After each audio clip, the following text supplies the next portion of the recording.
Hello दोस्तों, पाप क्या है? पुण्य क्या है? परिवार के प्रति हमारा दायित्व क्या है? समाज और राष्ट्र के उत्थान के लिए हमारे कर्तव्य क्या हैं? ऐसे ही न जाने कितने प्रश्न हैं जो मानव मन को उद्वेलित करते रहते हैं।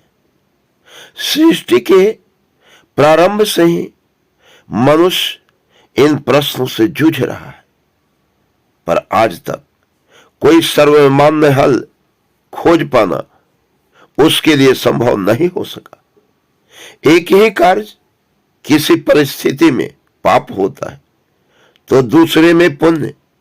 हमारा आचरण कभी अपराध बन जाता है तो वही आचरण अन्य परिस्थितियों में समाज सेवा के रूप में प्रशंसा पाता है। हम में से अधिकांश व्यक्ति पाप पुण्य के इस झमेले में अकारण ही उलझे रहते हैं और अपराध भाव से ग्रसित होकर कुंठा का जीवन बिताते हैं। परमपिता परमेश्वर ने उन्हें जो मानव जीवन प्रदान किया है उसका बहुमूल्य भाग वे अचिंत्य चिंतन में व्यतीत कर देते। कुछ रचनात्मक करके अपना परिवार का, समाज एवं राष्ट्र का भला करने की ओर उनका ध्यान ही नहीं जाता। संसार के प्रत्येक मनुष्य को ही नहीं, समस्त जीव जंतु और जड़ चेतन सभी को प्रेम करके हम इस संसार को स्वर्ग बना सकते हैं तथा अपने जीवन को भी आनंद उल्लास से परिपूर्ण कर सकते हैं। यदि हम पाप पुण्य के झगड़े में न पड़े और प्रेम योग के मार्ग पर चले तो ईश्वर से साक्षात्कार भी हो सकता है। प्रेम एक ऐसी व्यापक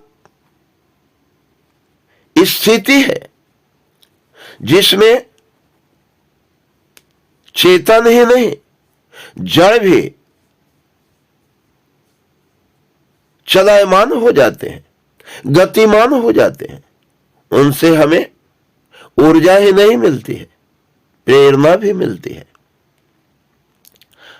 आज जितने भी मानव हैं वे अपने शक्ति का दुरुपयोग कर रहे हैं, इसलिए क्योंकि वे प्रेम का सही अर्थ नहीं जानते। प्रेम शब्द एक ऐसा शुद्ध शब्द है जिस शब्द के द्वारा इस सृष्टि हरा भरा और खुशहाल दिखाई पड़ता है। लेकिन कुछ लोग हैं जो कहते हैं मैं तो प्रेम करता हूं।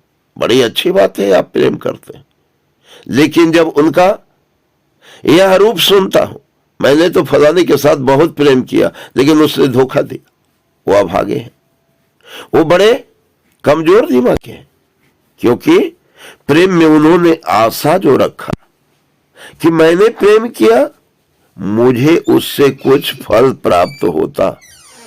अगर प्रेम में फल प्राप्त करने की इच्छा हो तो वह प्रेम हो ही नहीं सकता है। प्रेम का मतलब ही होता है समर्पण, त्याग, देने की भावना होती है।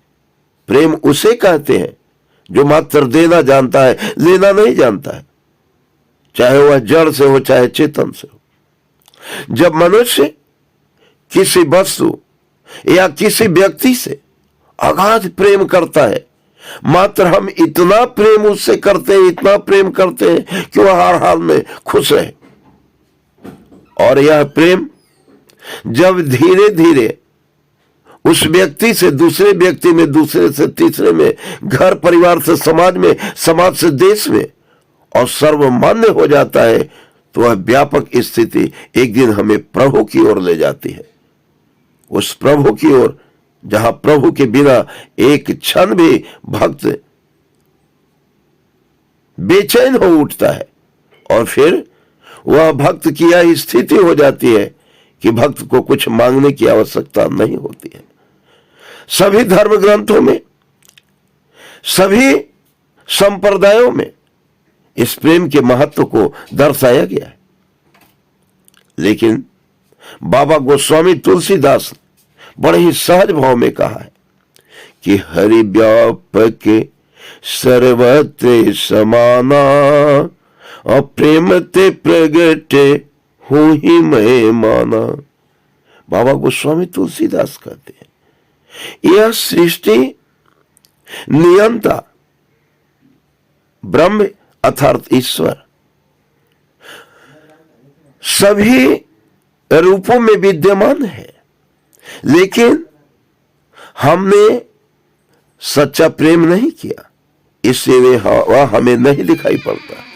जिस दिन हमारे हृदय स्वच्छ हो जाते हैं, विचार कोमल हो जाते हैं, भाव में श्रद्धा उत्पन्न हो जाती है, आस्था और विश्वास जग जाते हैं, उस दिन वह सभी रूपों में दिखाई पड़ता है।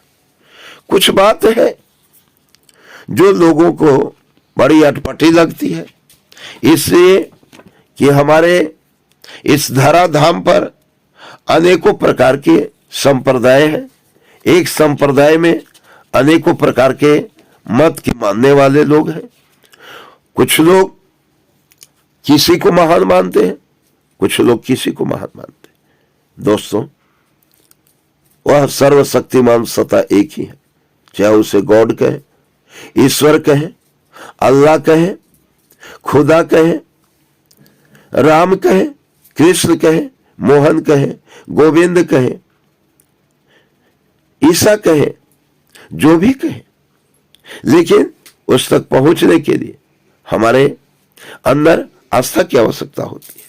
सूफी लोग इसी को ईमान कहते हैं, हिंदू लोग धर्म कहते हैं, लाओ से ताओ कहते हैं, और यहूदी इसी को तोराह कहते हैं। दोस्तों, एक शब्द के अनेकों पर्यायवाची शब्द होते हैं, तो इससे उसके अर्थ नहीं बदल जाते। शब्द तो वही होते हैं, अर्थ भी वही होते हैं, लेकिन सोच की उलझने होती हैं।